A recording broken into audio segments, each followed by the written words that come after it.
ဒီဇလန်က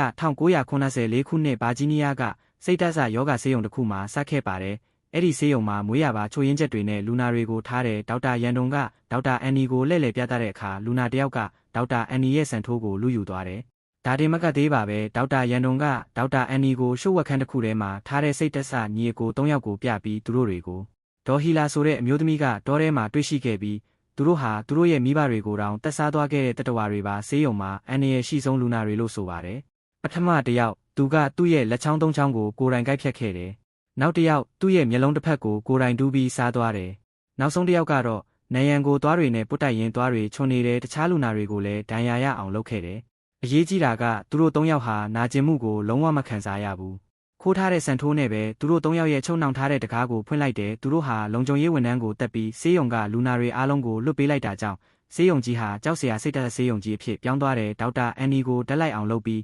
ဦးနောက်ပျက်စီးအောင်လုပ်လိုက်ကြတယ်ဒေါက်တာရန်တုံကိုလည်းရက်ဆက်စွာနဲ့တက်လိုက်ကြတယ်ဒီလိုနဲ့နှစ်ပေါင်း29နှစ်အကြာမှာ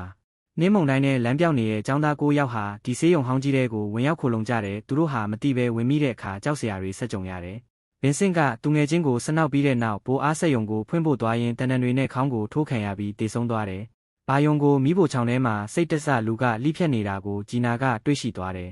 ရကလေးရဲ့လေပင်ကိုဝိုင်ယာကျိုးနဲ့ချီပြီးဆွဲတင်ရင်ခေါင်းကိုဆွဲဖြတ်ခံလိုက်ရတယ်ကျန်တဲ့သူတွေဟာသူတို့ရဲ့ကားတွေကိုပျက်စီးအောင်လုပ်ထားတာကြောင့်ဆေးရုံကြီးထဲမှာပဲပိတ်မိနေကြတယ်သူတို့ဟာညီအကို3ယောက်ကိုလူနာတွေထားတဲ့အခန်းထဲမှာပိတ်လောင်လိုက်ကြတယ်ဒါပေမဲ့ကညာကမိရှို့တက်ဖို့တားမြစ်လိုက်တယ်ဒါဟာအမားကြီးတစ်ခုပါပဲသူတို့ပိတ်လိုက်တဲ့အခန်းဟာလွန်ခဲ့တဲ့နှစ်တွေကစိတ်တဆညီအကိုတွေပိတ်ခံထားရတဲ့အခန်းတိုင်းမှာပဲစိတ်တဆလူကအခန်းရဲ့တော့ကိုခိုးထားတဲ့စံထိုးနဲ့ပဲထပ်ဖွင့်လိုက်ပြန်တယ်ကန်ကိုသူတို့3ယောက်ကမောင်းထုတ်ပြီးရှာကိုဖြက်မျက်နှာကိုအုပ်ကသူငယ်ချင်းတွေစီလွတ်လိုက်ကြတယ်သူငယ်ချင်းတွေကစိတ်တဆလူသက်သမားထင်ပြီးကန်ကိုပဲရိုက်တက်မိကြတယ်လူကန်ကကူညီယူဖို့ထွက်ပြေးပေမဲ့လမ်းမကြီးရဲ့အရောက်မှာပဲအေးခဲပြီးတေဆုံးသွားတယ်ဂျီနာကလည်းပြတင်းပေါက်ကနေထွက်ရင်းညက်ကြံပြီးစိတ်တဆလူသက်သမားရဲ့လေဖီအားလေတန်နဲ့တေဆုံးရတယ်နောက်ဆုံးမှာဆာယာနဲ့ကန်ယာ2ယောက်ပဲကျန်တော့တယ်သူတို့ဟာကားနဲ့ထွက်ပြေးကြပြီးစိတ်တဆလူသက်သမားကိုအောင်မြင်စွာရှောင်တိန်နိုင်ခဲ့တယ်ဒါပေမဲ့လမ်းမှာသူတို့မတိကြပဲဝိုင်ယာကျိုးတစ်ချောင်းကိုဆိုင်ကယ်နဲ့ဖျက်ပြေးမိကြတယ်အဲ့ဒီဝိုင်ယာကျိုးကြောင့်သူတို့2ယောက်ရဲ့ခေါင်းတွေဟာခနာကိုယ်တွေကနေပြတ်ကျသွားတယ်